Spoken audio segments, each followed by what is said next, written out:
Hello and welcome to Bendy, a podcast about being flexible in all of the ways that means. Thanks for joining us. My name is Andy Young, and I'm one of your celebratory, commemorative hosts.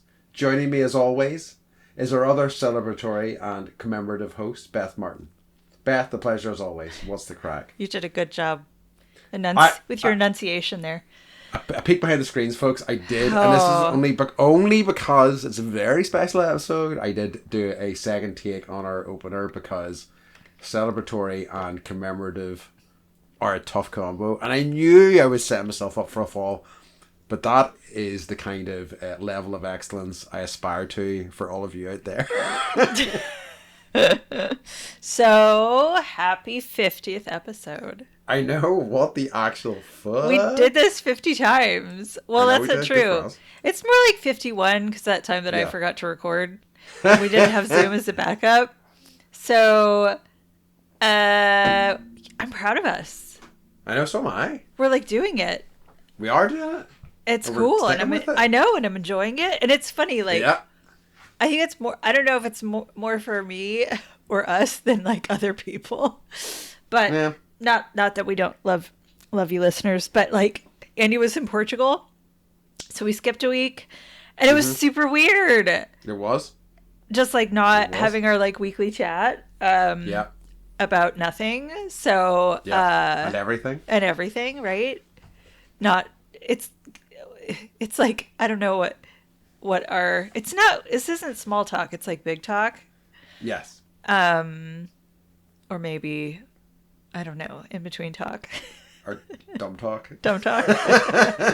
But it's everything. It's everything. So I'm just grateful that we're doing this and you're willing to stick with it. And, you know, I think I definitely appreciate and like look forward to it every week, and it's something I've totally come to rely on. Absolutely. In a very like not sad way, you know? No, not at all. I think it's really good. It's good. Yeah. It's a good thing to think about and to like look forward to, I think, and you know, it's nice. You know, there are plenty of other things that I kind of maybe dread's too strong a word, but like that I am kind of, you know, ominous about that, you know, but not this. So it's just nice. It's nice to have something like that in your life. I agree. So hopefully we're bringing worth celebrating. Yeah, it is worth celebrating, and hopefully we're bringing a little bit of that into people's ears every week. So, not so worth celebrating. I did try to price up firework sound effects, and they're out of my price range. So, yeah, wow, that's really nice of you. How much are fake firework sounds? Like, I mean, it was on an album, so it was like, you know, you have to pay copyright. Like $9.99. Oh, like, screw that. Nah. But yeah, you know, I mean, maybe I'll find a free one, and if I do, you'll know because it will be on the episode somewhere. It'll be fireworks. It's also whether I have the time to do that, so it's highly unlikely. Yeah, no. We'll get there eventually. We'll have sound effects at some point. Maybe. Yeah. So, crack. I finally saw Deadpool and Wolverine. Do you want to talk about it? Yeah, I do. I liked it. It was a little long, but I know they also cut a lot out. It definitely felt awkward with my then 7 and 9-year-old in the auditorium. Because I'm the best mom in the world. But like, there wasn't anything. I mean, like there wasn't anything that swears. but it's like anything that's like, you know, like a joke. Like they don't get the jokes. They don't get half of it. They just like his character says fuck. You know, to them that's the best thing ever. Like he's funny, and he has a dog now, you know? So yes, I had a dog kissing him in the mouth and stuff like that. The whole time. Before we go any further, should we say, is it like spoilers ahead, or should we avoid spoilers, or what do you think? I think, spoilers ahead. Yeah, okay. So just, I guess, if you haven't seen Deadpool Wolverine, just like maybe skip ahead like 3 minutes. But like, we're just going to talk about it a bit more openly. what I was surprised at by it, and what I really thought was great, was how it was essentially like a celebration of the like Fox Marvel movies. So like, Fantastic Four and Blade and like Daredevil, kind of. Yeah. And also, the old X-Men movies and things like that as well. Mm-hmm. Yeah, I did like that. It's interesting. It's kind of like, it's a little like watching The Simpsons, where you're like, oh, I get that reference. Oh, I get that reference. Yes. So it's just peppered with all of these different references. Some of them I think are inside jokes between the cast and crew, honestly, and writers. Like whoever worked on the movie, they've got their own inside jokes that none of us know about. Yeah. Or friendships that people have, like I think it was Deadpool 2 or 1, it doesn't matter, but like where he's wearing Taylor Swift's cat shirt. Yeah. It's like all these little things where you're like, oh, I think I get that. I think I get that. It's just so thick and fast, and I really liked Chris Evans in it. It's just a reminder to me. It's like I really like watching Chris Evans. I wish he would make more good movies, because he's just like, since post Captain America, he has just went, whatever, give me a paycheck. Yeah. And like I respect that to an extent, but I feel like he's such a watchable guy. I would love to see him in something, I don't know, good, I guess. I would agree with that. And I think he's I get the sense he's made enough money. Like he just got married, and he's probably, maybe trying to have a family. 100%. Like I think he's just trying to like live his life. And I'm like all for that, like, when you do it. Yeah. But when you have such a like Kathy Bates just said she's retiring from acting, and I was like, oh wow. Fuck no, right? Yeah. Got all these Wolverine and Deadpool spoilers, but I was so disappointed. I'm like, but your art is forever. Like your art is so important, Kathy Bates. It's true. Like, and yeah. So, but like I also respect anybody who's like, this is my time. I'm done. Yes. I'm out of it. So like, fair play to her. I like the part. So there's a scene where they've got like the giant Ant-Man suit that's like the fortress or whatever, and like Deadpool's like, oh, Paul Rudd finally aged. And I was like, it's so great. So it's like, and there's also jokes are so good. They are. There's also a joke about Hugh Jackman's marriage at the end as well, where they talk about him, and it's like the divorce. I know. Nuts. Yeah. I do, and I also really enjoyed the what was it? Nice Pull. His like him trying to do the fourth wall thing, and he just goes the proposal. The proposal, yeah. And Deadpool's reaction to that was fucking interesting. What the fuck was that? No, that's the my thing. So good. So yeah, like I think. Because I was mostly disappointed by the second one. Mm-hmm. So it was fine, but I really thought whenever Deadpool movie came out, I was like, this is not going to be for me, but I loved the first one. Yeah. And then the second one was much more what I thought it was going to be, which was just like really very self-congratulatory, blah, blah, blah. But like, so I was a bit worried about this, but I really enjoyed it, I must say. It's kind of like when you go to someone's wedding, but instead of like, sometimes weddings are really like about the couple, and sometimes a wedding is more like a thank you to the people that like support them. And that's what it felt like, was like a thank you. Very much so. To the fans and to the like to Fox and to each other, and I just like I ate it up. Which was kind of nuts. Like just it was not what I was expecting from it at all. But very good. There was a lot of humility, and like.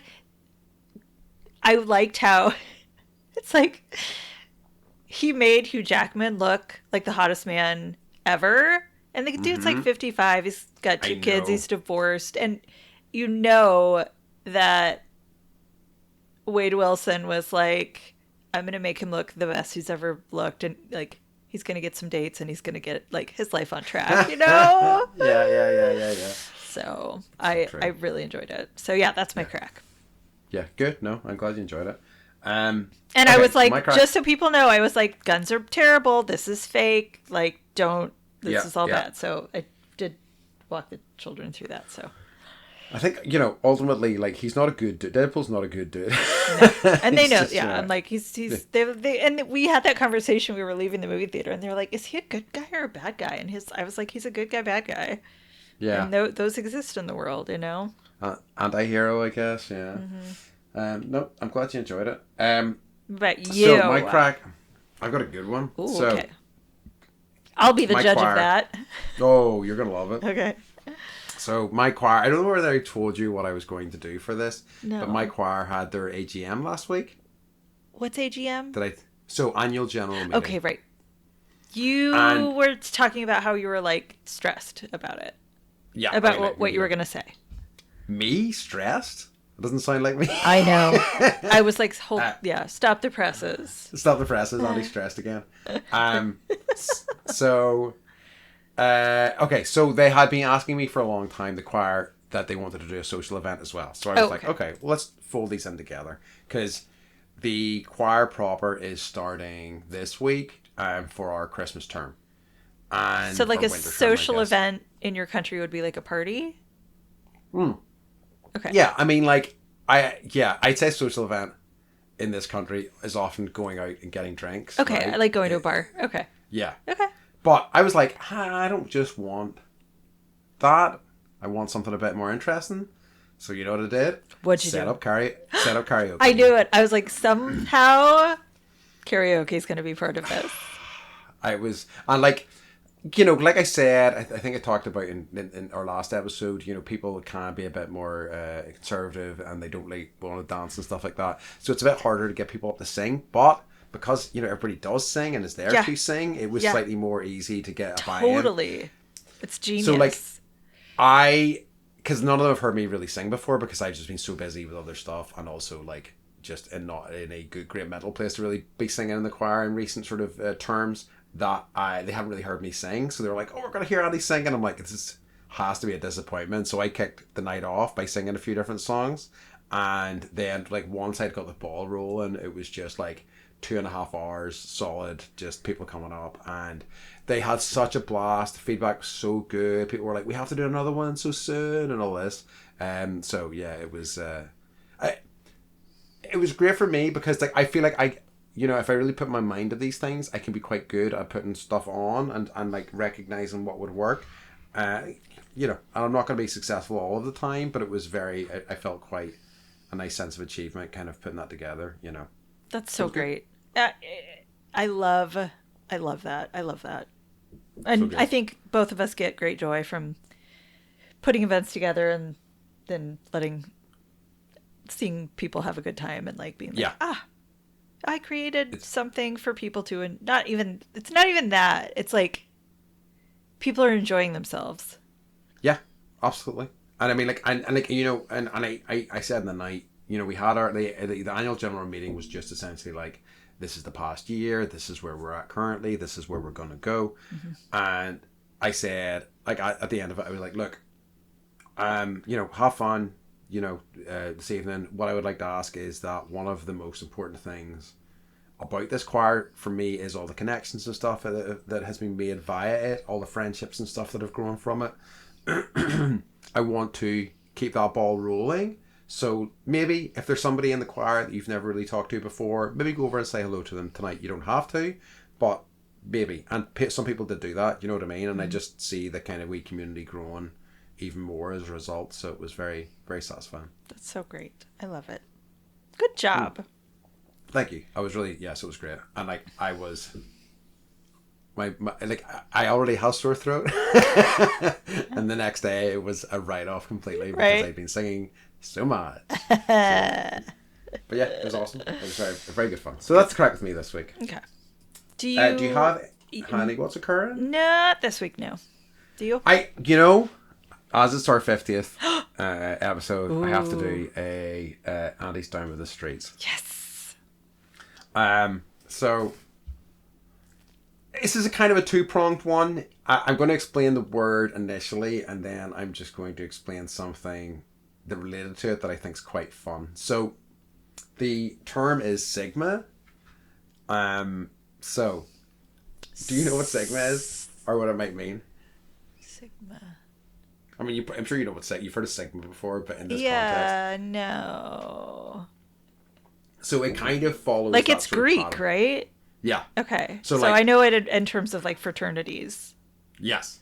So like and getting it kind drunk. of follows this kind of falls under that. Okay. Like, you know, okay. The pattern of in recent years of alphas, betas, things like that. Yep.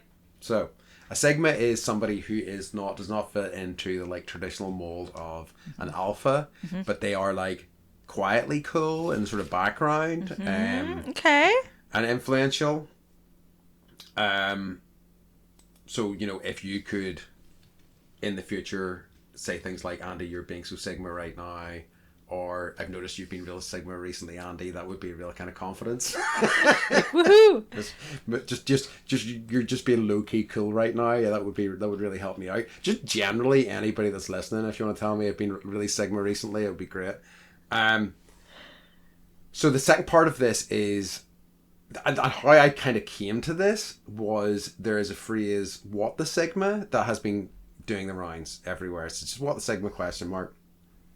And I heard about it and I was like searching and trying to find an answer as to what it was or what the hell it meant, until I essentially got to the bottom of it, which is TikTok. It's exactly. It means nothing. It's completely meaningless. It was picked from a SpongeBob SquarePants episode, but it has no meaning other than it's kind of fun to say "What the Sigma," essentially, but it is essentially empty of value. And then, you know, I was given like, it walked back and it, you know, and I learned a wee bit about what Sigma meant as a result of that. But I do kind of really enjoy those things that are essentially meaningless and are just like out there to kind of fuck with people.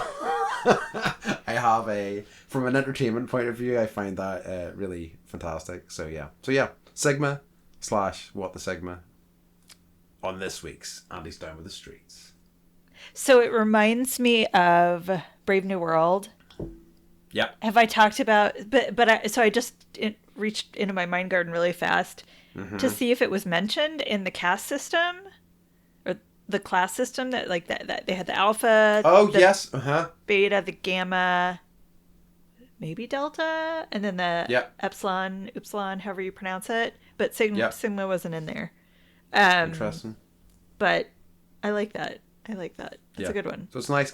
And you know, I also kind of like because I feel like the whole kind of alpha thing is really shitty a lot of the time. And I do kind of like this sort of side tangent of people who are not necessarily like, I don't know, leaders or whatever the fuck the concept of an alpha is. You know, alpha males and all that kind of bullshit. But, you know, somebody who's just kind of low key doing their own thing. I think it's cool when you're referring to like animals, not humans. You know, like the alpha in the wolf pack, right? But it's like they don't name themselves, right? It's all through behavior.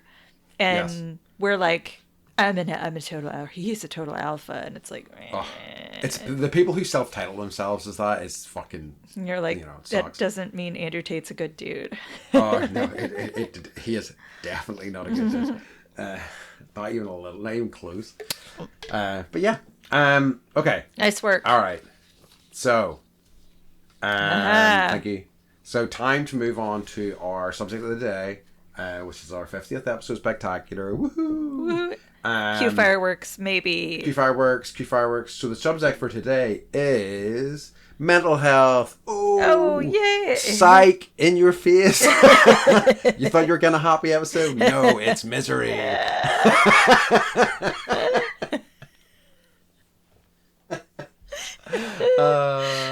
He's really laughing. Like almost like too long. I've been thinking about this all week about how I was going to psych them out. This is the old double bluff. They think they're getting a nice episode, but no, it's time for a mental health quarterly review. What are you going to call the episode then? 50th episode spectacular. I need to do like a double bluff. Yeah. Okay. I like it. Is that a double bluff? Is that a single bluff? I think it's a single bluff. Who cares? Yeah, all right. Single bluff, okay. I didn't have the time to do a complete double bluff for you. Sorry. Well, or let us know. I mean, yeah, we're talking in real time. So if you're listening, rewind and let us know. And also, I don't care. I don't either. To be clear, whether it's a double or single bluff, you know, it's whatever. But yeah, so like, because we haven't done one in a while, I think I made the intention that we should have quarterly mental health reviews, but they shouldn't be quarterly. We should just call them quarterly, because that's the sort of thing that makes me laugh. Because I suck.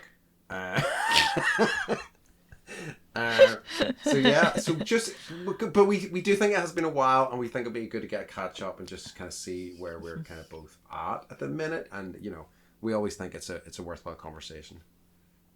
Yeah. So, do you want to start? Or do you want me to start? No, you go ahead.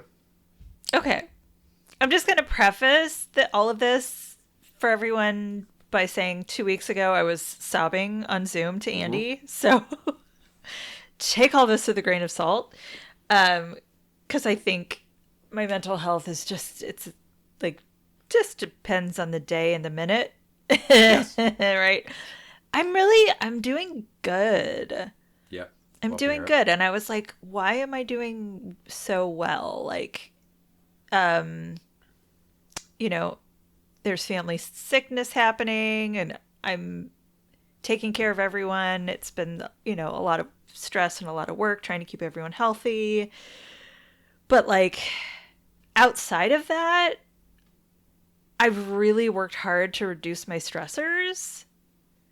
And like, I've been doing this actively for like 3 years, and I think I've finally hit the point where like the things that would normally stress me out, I've eliminated the majority of them, and that has been pretty key. I started volunteering. So I've got like 3 little things that I'm volunteering for, and so it gives me, I love helping. You know this about me, so that gives me that little bump. It fills up your cup. Yeah. And then I'm on medication. And I'm not ashamed of it. And it's helping me and it's working. And it just keeps me kind of like in this pretty okay place for the for the most part, except for when I'm crying to you. And like, I even went down, I don't know if I told you this or not, but I went down, I was doing therapy every week, and now I'm down to every other week. So, and sometimes, like, it's even less than that because of, like, vacations or whatever. So it's like, I think part of it is, honestly, like, this is a little bit of therapy. And, like, you and I always do, like, a check-in before we record, and that helps me sort of, like, figure out where I'm at on a weekly basis still, and like that check-in. But like on the whole, like, I'm doing good and I feel good. That's awesome. Yeah. And I've got more reasons for that, but that's kind of where, that's the broad swath of that. Broad strokes. Yeah. I love it. That's good. So what about you? It's tough. I don't know. It's tough to say. And I think I don't know if I voiced this particular thought, but like I feel like I am constantly like at a crossroads, you know, where I'm just like, I don't really know what direction to go in. I was talking to a friend about it the other day, and I'm like, I should probably just build a house at these crossroads. So I feel like I spend so much time here. But like and I think, and I voiced this to Beth before the podcast started, is that I'm too busy. I'm so busy all the time. My schedule's fucking nuts all the time. And like, I don't really see why it needs to be. I mean, but yeah, I look at it and I'm like, there's nothing here I can either afford to cut or want to cut, you know? Like you know, like I've talked before about, like, I've got lots of friends, and I'm like, you know, that's, you know, I hate fucking saying that because it makes you sound like you're like, aren't I so great? But you know, I don't think about it in those terms. It's more, I just love people that, like, the people I can like make a connection with, you know, and it's more about them getting through my bullshit than me getting through their bullshit. Once I kind of make that connection, I want to hold on to that, and it's important to me. And like, I, you know, continue to like meet people and make these connections, and like I don't want to stop doing that, but like it takes time, you know, like, and it takes effort to do all those things, and I don't begrudge it, but it still eats up, you know, into a lot of your like days here and there on top of everything else. So I I think that like recently so like that's what I've been really enjoying about these trips recently. We've talked about festivals recently. We've talked about holidays recently. They've been really giving me a chance to like disconnect from that from him a bit and kind of like look at it from a different angle. I think we've talked about it already in the podcast. In a few weeks, I'm going over to visit Beth. I'm also going to spend a wee bit of time in Mexico. Woo woo. And I'm very much looking forward to that. But I think that will be when I come back, I just want to like completely rebuild my calendar and see what makes sense, and probably like really kind of think about how much money I need from different things, and just kind of start saying no to stuff a bit more often, you know. But like I have found the come down from these holidays and trips really tough recently, and so we ended up recording last Tuesday, and it was after the festival, and like obviously a contributing factor to this was the fact that I was like drinking and things like that at that weekend, but the next day I had just such a packed day, and I had a yoga class first thing. I had a yoga class at 10 a.m. and on my way there I was just like sobbing, like really kind of deep heavy sobs, just like crying at the top of my lungs, and I was like, I fucking don't know how I'm gonna do this. Like, went in with sunglasses on till like my eyes dried up, taught the class, was actually okay. Somehow I came out, I immediately started crying again, and like then I had to go and do a dog walk, kept sunglasses on, blah blah blah, and end of the day feeling fine. And it was just like, this is the ups and downs of this are a fucking nightmare, honestly. It's like whiplash. It is. And it's like I can't predict it, and like I that day in particular, because it felt so extreme, I was like, I need to vocalize this. I need to talk to somebody, and I knew I was seeing my mum the next day, and it's always a tough thing talking to family, especially about it, because I don't let them know maybe the depths of it, because I think it would really upset them, and I think that would upset me, and I don't see a ton of value there for either one of us.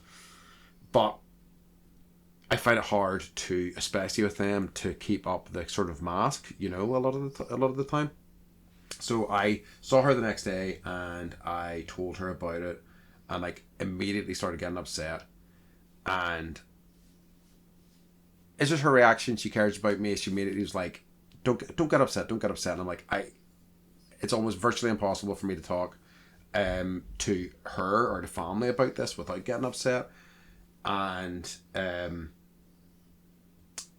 whenever I expressed how I was feeling and where I was kind of at, she was just trying to get her head around it. You know, she was like, well, what's wrong, what's the matter? And I'm like, I don't know. I fucking wish I had an answer for that, but I don't. And it kind of galvanized me in terms of like, I have been really demoralized with the process of working with local doctors and things like that, in terms of, I think I might have mentioned to you before, maybe not on pod, the last sort of conversation I had with my GP, he was like, I guess, you know, it may just be a stage where you've got to like accept this. And it really frustrated me, because it was like, I don't know if you understand what you're asking me to accept, really. Honestly, I don't think you do. And I got really pissed off with it, and I was just like, I feel like my path with my GP, my local doctor, will be throwing different antidepressants at me and seeing what works. And I don't think I want to do that. I just certainly not aimlessly. I don't think there's any value in that. And I don't really want to be like a guinea pig and go through the ups and downs of coming off an antidepressant, going on another one. I know what you're talking about. You know that. Yeah. So like,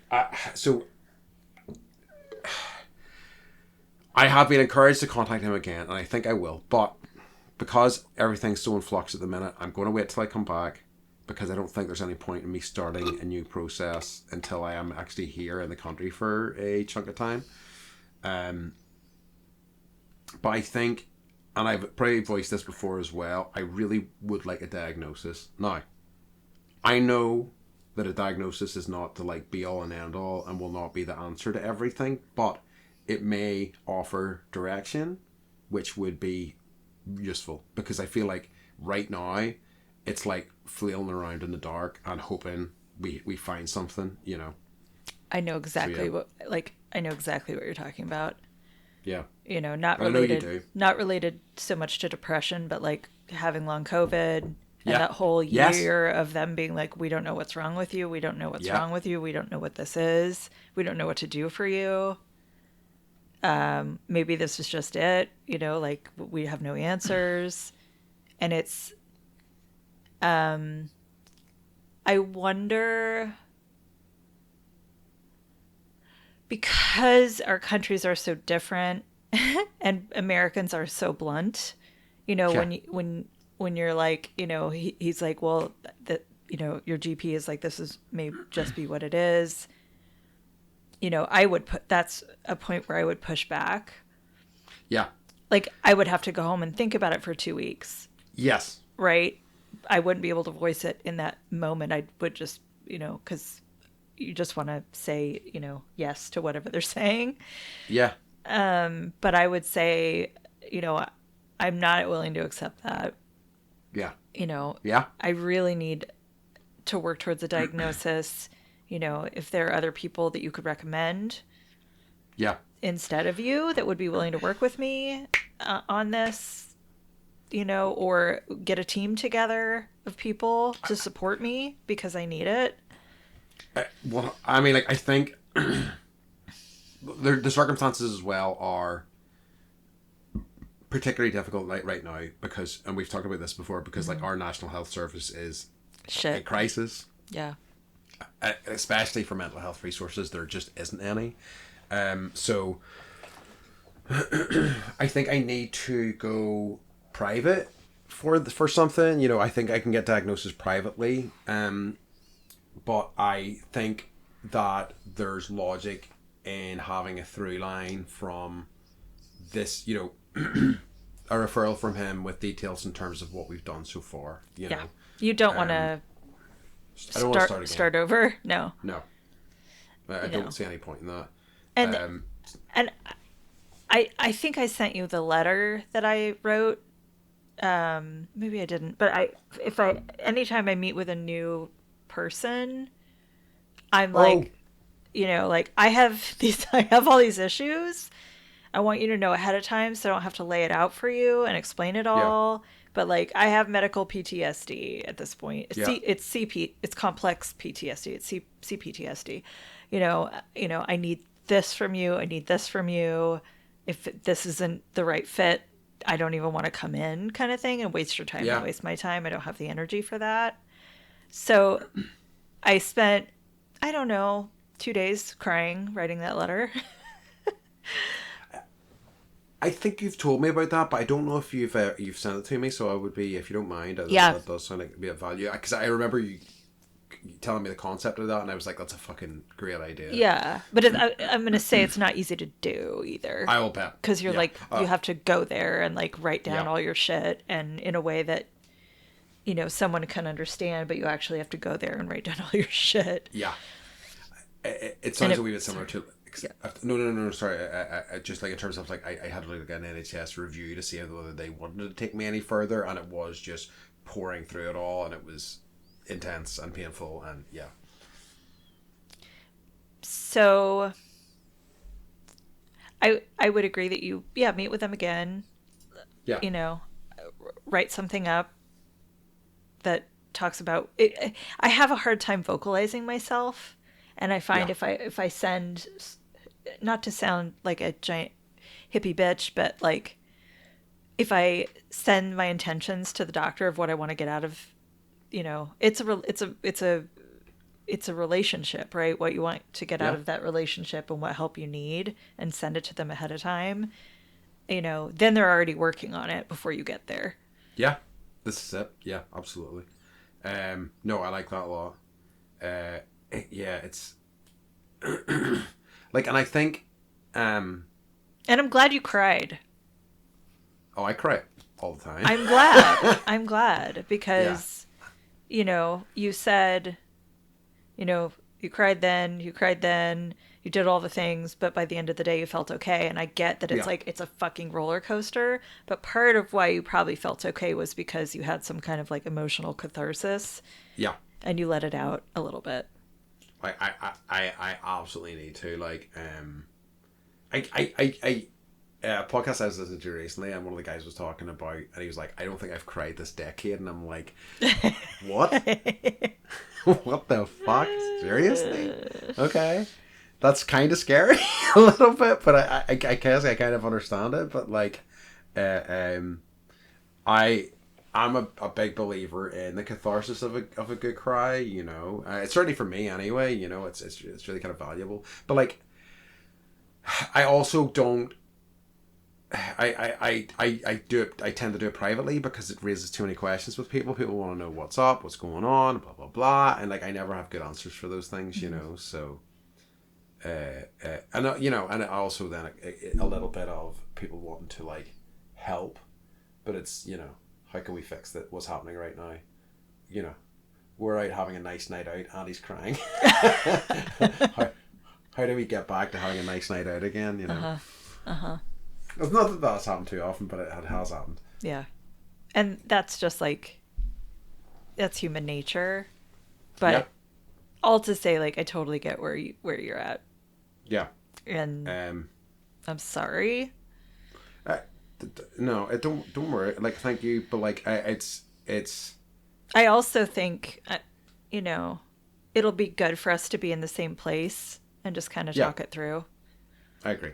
It's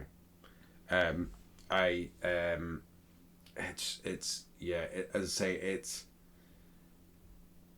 it's an ongoing thing, as you know, and I definitely, in terms of like the time, and and I'm better at like thinking about this time, like in the past I would have maybe went, oh, you've wasted 6 months by going, I don't want to engage with this process anymore. But I'm now having a bit more patience in terms of going, well, it just wasn't the right time for me to go any further with it. I wasn't in the right place to go with it any further with it. It's not like the past 6 months or whatever, however much time has passed since I've like stopped engaging with this process has been misery. It has been, it's been up and down, but like it always kind of is, so like it's and I think you have to sometimes, I have to sometimes at least hit those sort of really kind of deep lows to kind of go, okay, right, this is it's time to get back in and look at this again. And I definitely like also hit points where, because I've done the antidepressant shuffle, this, to the point of like insanity, literally. And there have been times where I'm just like, I have to take a break. I just need a break. I can't keep like putting myself through this cycle of like feeling awful for another two weeks to a month, like I know within a few days, right? And they're like, but it takes a few, and it's like, not for with my body. My body's fucking weird. It doesn't work the same way as other people's. I never have the same response. I'm always allergic when other people are not. Like so it's almost like I feel like you're in that place of what works for most people just doesn't work for you. And, not to say it, just, you need someone that is willing to explore other paths with you. Yes, I think so. Very much so. So you need to go to the jungle and take all the ayahuasca, obviously. Hell yeah. Give me it all. Give me that. Give me that ayahuasca that's the size of a fist. I'll take the whole thing. Let's go. Well, yeah, and it's like here, I just, it's like there's so many options. and like I have at this point, it's been, it's taken 4 years, but I have a care team where I'm like, if I'm having this issue, I talk to this person. If I'm having an issue, I talk to this person. And it's like you have one person who doesn't want to help you. No, I mean, like I don't. He has been compassionate, and and also like he is getting, I'm sure, brutalized in terms of like what he has on his plate. Oh yeah. And so I do have sympathy for him, and and he, like, at one point whenever I had, like, through this, I had, like, stopped calling him. He did call me back. Like, he made an effort and got and like, reached out to me because he was thinking about me and worried about me, and I really appreciated that because, like, as I say, I'm sure that's never happened to me. No, really? Yeah, no. So I appreciated that because I'm sure I could have very easily have got lost in the mix of all the other shit that he has to deal with, So I did appreciate that, I must say. But yeah. So we'll see how it goes. But like I think I suppose it all comes out of that sort of crossroads thing. I mean, it also applies to the sort of mental health stuff where I feel like I am like turning a corner or heading in a different direction, and as I say, sometimes drastic things need to happen for that to materialize. Mm-hmm. And just your metaphor of building a house at the crossroads. Yeah. It's terrible and funny. I know it is. I like to be able to that's a country music song. It is, yeah. It's so true.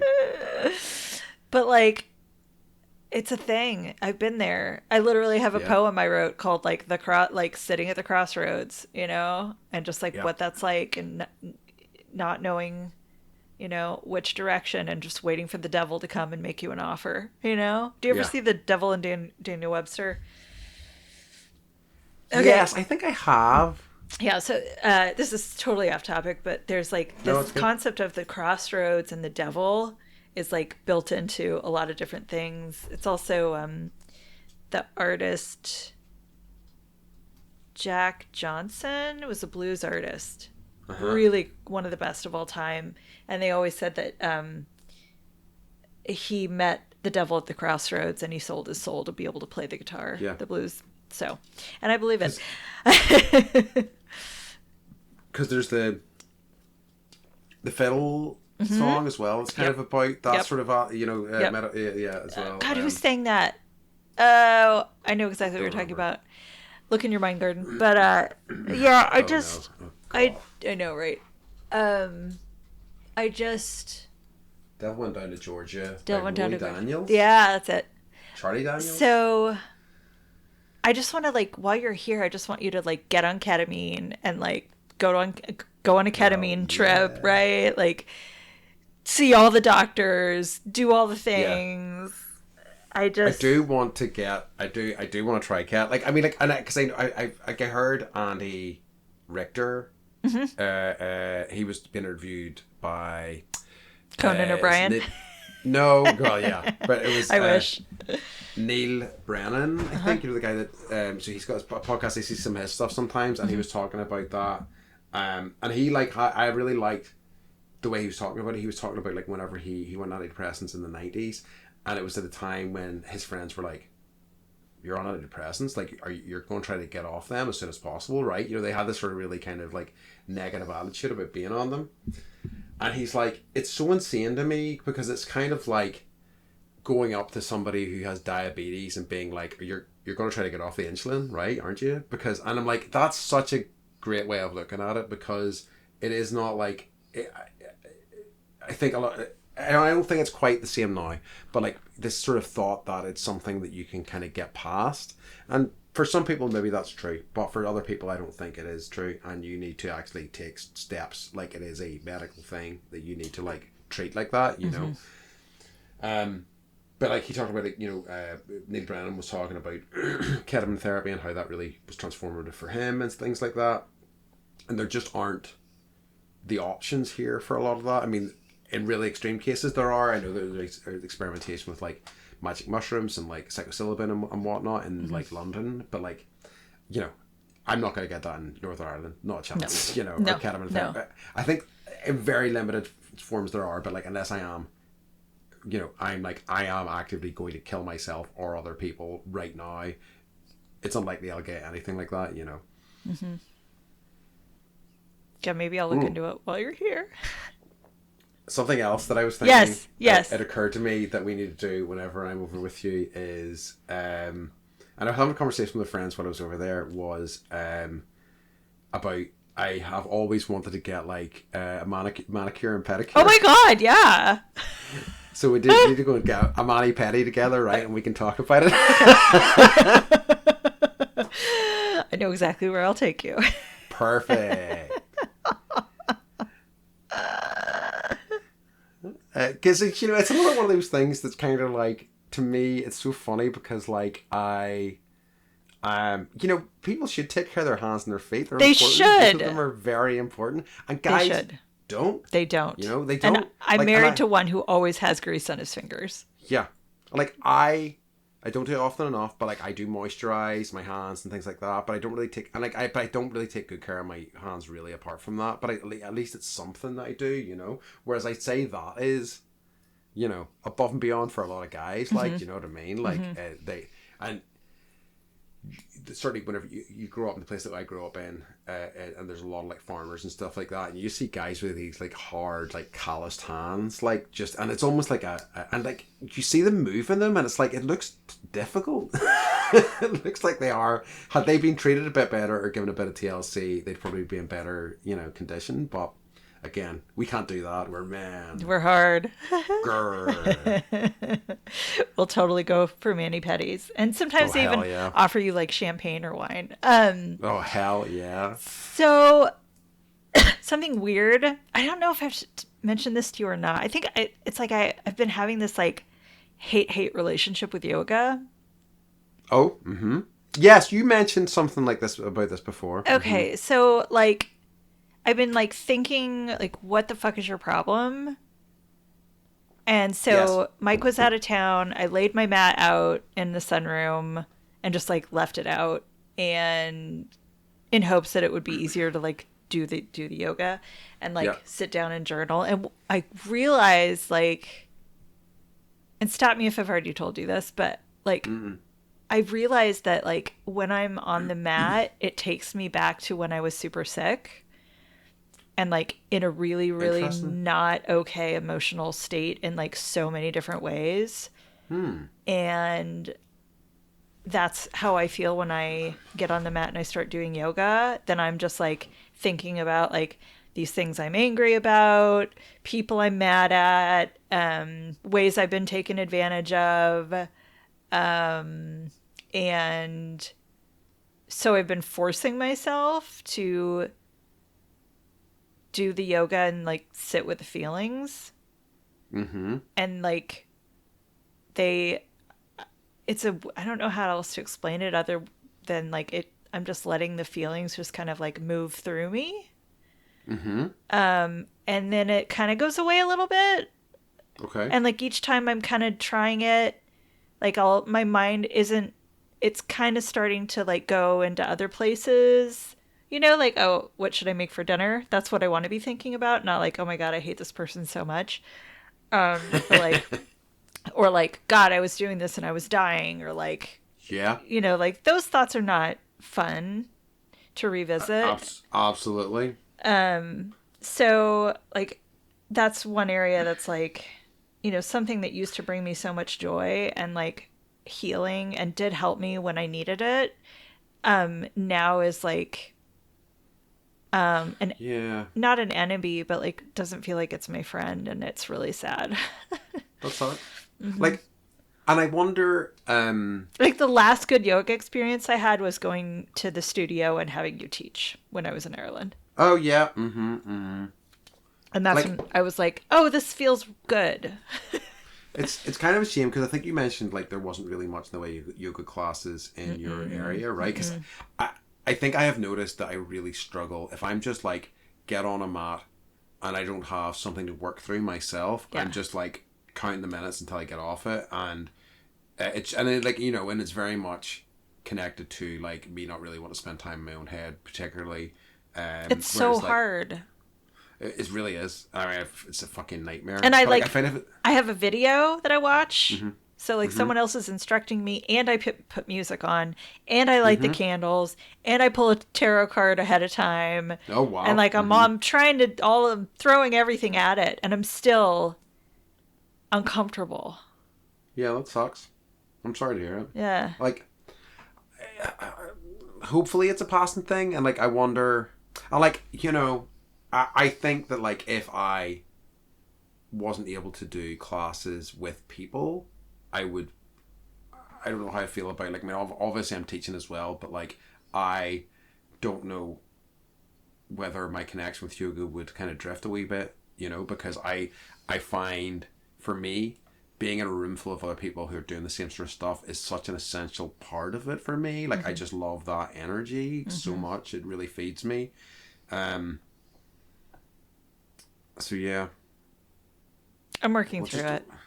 Yeah. We need to, like, when I get over there, we'll knock some heads together and get a yoga class going. I know. And it's like, if I had the energy, like, I could teach, right? Yeah. Like, I've done my 500 hours. So it's true. And like I could teach for the schools. I never know when I'm gonna have a good day or a bad day. Exactly. So I don't, and I have very much got to a stage where I'm like I'm happy with how I'm teaching my classes. I really am. But like it's still a lot. Like, it's a lot of work. Also, like, it's a lot of work, and also like it alters your relationship with yoga as well. And like I still love yoga, and it still is so important to me, but like it's not quite the same sort of we sort of respite, we sort of like, when you're teaching, you're not thinking about your own mind, body, and spirit, right? No, not at all. Not at all. So like, it has changed the nature of it a little, but like I still, go to classes with people. I love it. That's good for me, so it's the ebb and the flow. But yeah, yeah. Excuse me. I'm sorry to hear it, and I'm hoping it's just a passing thing. It's such a, like, do you think, like, in terms of the stuff that you're thinking about, is it particularly related to yoga, or does it happen at other times? That's a good question. I think it's I stay so busy on purpose. Like I'm always listening to the radio, or like, I hear you. I've always got a voice in my head for a podcast or an audiobook. So it's the only time where I'm being instructed to breathe, right? I'm being instructed to think about how my body feels. I'm being instructed to go where my thoughts are in that moment. And so I think it's particularly yoga, because that's the only time that I let myself, you're forced to go there, right? You're supposed to go internally a little bit. Yeah, you're at least a little bit. And I avoid it as much as possible. So that's part of it. I can relate. So I wrote down 3 things. So you're 45, I'm going to be 45. And I was like wondering like what you want the next half of your life to look like. And then I wrote another one that said, but if I dreamed big. So okay, let's see what comes out for you. I think it's, the usual refrain for me. I would really like a relationship, to be perfectly honest with you. I would like to like be in a place where I think I'm ready for a relationship, which is never really, I don't know. It always feels very kind of out of grasp for me. And like, that's why I was talking in recent weeks about like the Steve Martin documentary and stuff like that with him. Because his timing is different. Yes, his timing is very different. Yeah. If only I had like a successful stand-up comedy career. Yeah. I'd be in a very different place now. Maybe I'll do that in the back half. But like that is sort of in terms of like my, I think realistic goals. I would like to be better with myself, and also be at a stage where I can, you know, get into a relationship or at least, you know, date or whatever, you know. Mm-hmm. So if you dreamed big? I'd really like to pursue more creative stuff, so I feel like I would really like to. I really want more than anything. I started reading a book recently, and it was a big. I'm not going to mention the name of the book because it was very popular, and it was like it sold millions of copies, and I'm like, it was Twilight. It was Twilight. It was incredible. It changed my life. A big Edward fan. Yes, right. I remember the name. Team Edward. Team Edward. Yeah. But like the writing was so poor, and I'm like, I know I could write better than this. I know that I could. I just need to I need to get my ass in gear. It's one of the other reasons why I want to declutter a wee bit, because I really want to make space for that again. I think I have the potential in me to do something creative and get it published or whatever. I don't need it to be successful or anything. I just think I would love to put something out there, because I feel like it's in me. The potential for that's in me. So that's probably my dream big, is to pursue some sort of creative success, mm-hmm. In writing, probably specifically. Mm-hmm. So for my what do I want the next half of my life to look like? I was like, I want to be a good parent and partner and friend. I want to be helpful. I want to go out and it's hard right now because it was 118 the other day. I just went outside. We took a little break, and it's it's 110. I'm like, it's so fucking hot. I'd like to continue traveling, and I'd like to keep it as basic and simple as possible. Yeah, I'd like to echo those things, Mike. Mm-hmm. that was great. I really like that. Yeah. But then if I dreamed big, I want our podcast to explode. Sure. I want to get a chance to work in the film industry. Yes. I fucking love movies. I love them. Yeah, I want to know how everything is done. I want to be on set. I don't know if I want to direct, but I want to definitely produce and just be involved. I would also like to publish a book. I don't care if it's creatively successful, but just to do that. And I want to get my health back to 100% of what it was. I think in terms of the I love it. It's great. I was going to say that in terms of the book, I think we both have it within us. Do you know what I mean? Mm-hmm. I think I don't know about how you feel about this, but I feel like I'm also kind of if these things don't happen, they don't happen. Do you know what I mean? I'm putting less pressure on myself in terms of what those things could potentially keep it basic and simple. And if it happens, it happens. Yes, exactly. And I think that there's value there. But as I say, I do think there is potential in both of us for things like that. Mm-hmm. And I think you're right. It just comes with making time and space for it. It's just, when I make my daily to-do list, it's never sometimes I write read, sometimes it is that basic, but it's never do something creative, do something that brings you joy. I don't write that shit down. I'm laundry, bath, garbage, walk dog.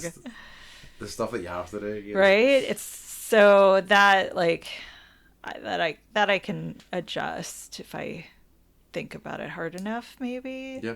Okay, so over the next 3 months to 4 months, depending on when our next quarterly, air quote, quarterly mental health review. Yeah. It'd be 2026. What would you like to focus on to keep yourself a little even keeled? I think probably in the short term, it would be I want to come up with a better sort of plan for medication or whatever that looks like, whether it means me going back to therapy or whatever. A diagnosis would be good. A diagnosis would be huge. And I honestly think that I also need to just declutter I just need to pare down. I need to figure out what my needs are exactly. I really need to properly take a look at my earnings and things like that, and start saying no to things, and just see where I stand, and maybe actually because there's a few things, especially being self-employed, there's a few things here and there that are just so they can just disappear like very quickly, and it's quite frustrating. And I think I probably just need to be like more aggressive in terms of like making space for those, because it just makes my life more stressful for very little you know cost versus really. What is it, cost versus reward? Yeah, exactly. Or cost benefit, whatever. Yes, exactly. Is yeah I think that's it. That was complicated. I think when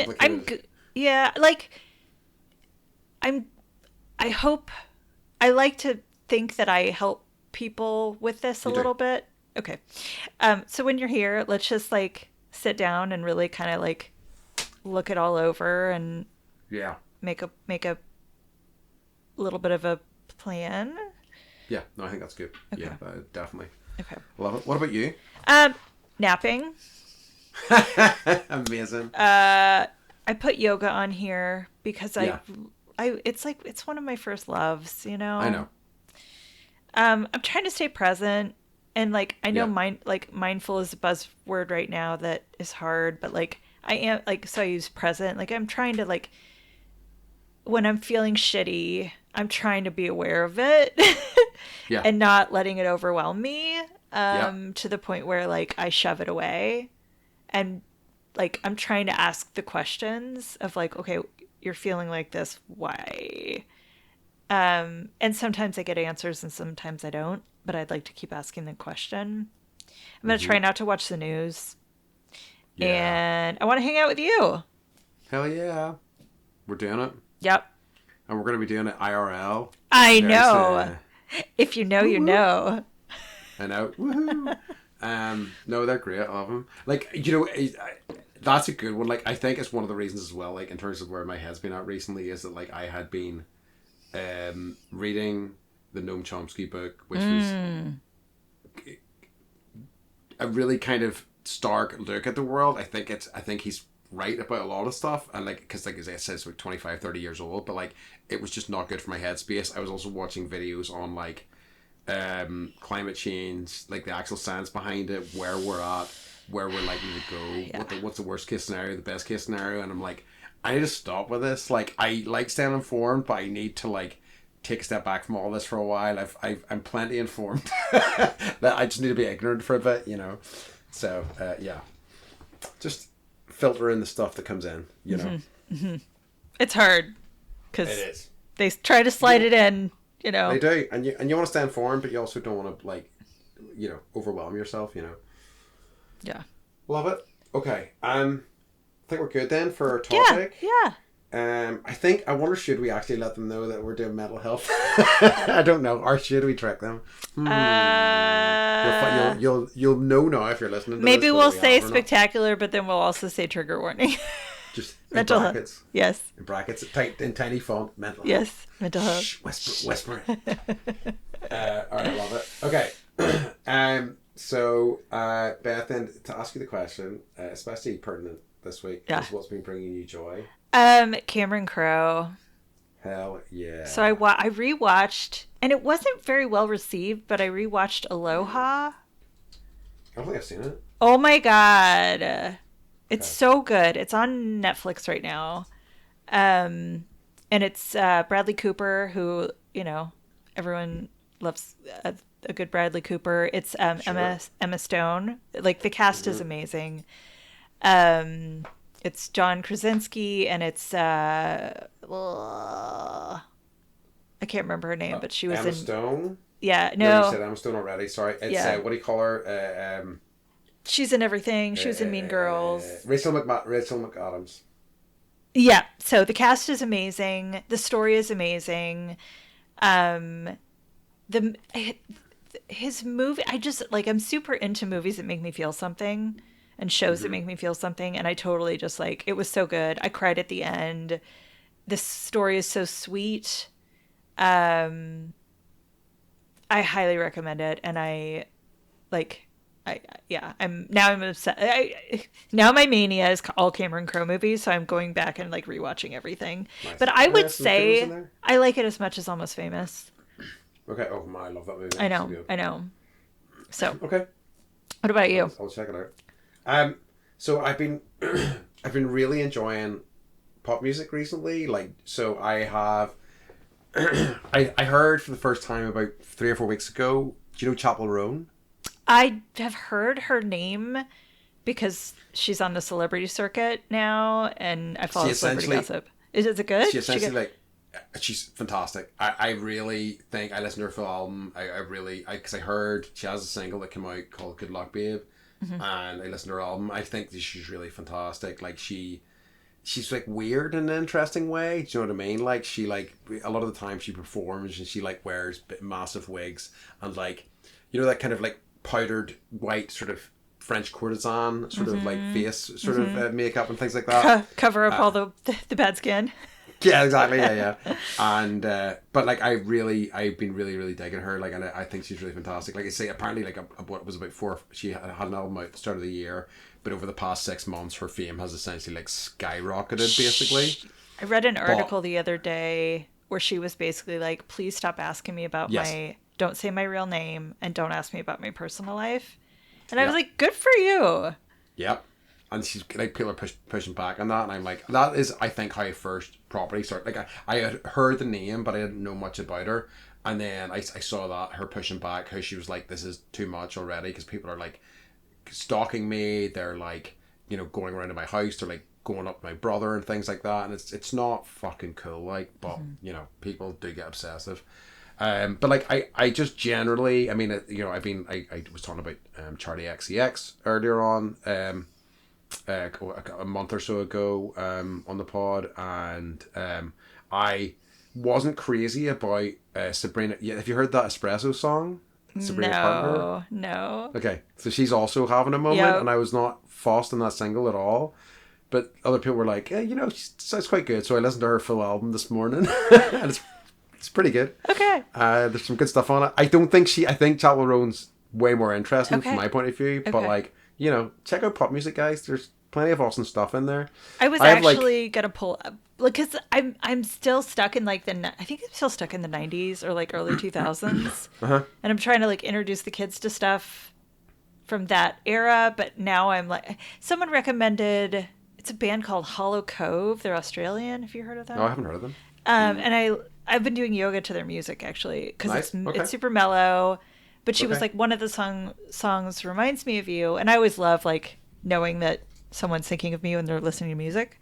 Yeah, absolutely. For some reason, right? You know, it's like a little compliment. It is. So so they're a good one. So yeah, like I was like, I need to start listening to more music. And I had that realization too, like when I was like driving in the car with you and you've always got music playing. And I knew like 1 out of 100 of the songs, you know? Yeah.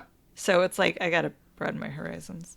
I think I just like, because everybody loves music, but like I fucking love music, and like I really make an effort to like, and if I hear something that even sounds kind of interesting to me in the radio, I Shazam it. It's on my Shazam playlist. I have a proper listen to it, and so I can figure out, is this for me? Is it not for me? And like, if so, I then maybe delve into the artist's, you know, back catalogue a little bit more, which is kind of what happened with Chapel Roan and Charlie XCX, because I heard songs from both of them and I was like, holy shit, this is great, who is this? And that just led me down the rabbit hole. But yeah, music rules, guys. But yeah, check out Chapel Roan, check out, and you know, I especially with her stuff, I'm finding such an emotional connection with it. It's really hitting me, and which I really love. It's one of the awesome things about music. But yeah, her song "Good Luck Babe," which I think is a few months old, is rad. But listen to her whole album as well. Okay. Fine, Andy. Yeah. Okay. Not just Beth, all of it. Okay. Yes, alpha male. Yeah, no, I'm Sigma. No. Oh, how the tables have turned. I know, it's true. All right, everybody, find us, listen to us, bendypodcast.com. Happy 50th. Yeah, happy 50th indeed. What's 50th anniversary? Let me look in my mind garden. Probably like diamonds. Gold. So, right. So send us gold gifts, please, everybody. Yep. If you would be so kind. Thank you very much. All right. 24 folks. karat, please. Yes, please. At a minimum. I don't know if there's a higher carat number than that, but if there is, I think it's just it just gets meltier the higher you go. Meltier, okay. I'll take melty gold. All right, folks. All right. Okay.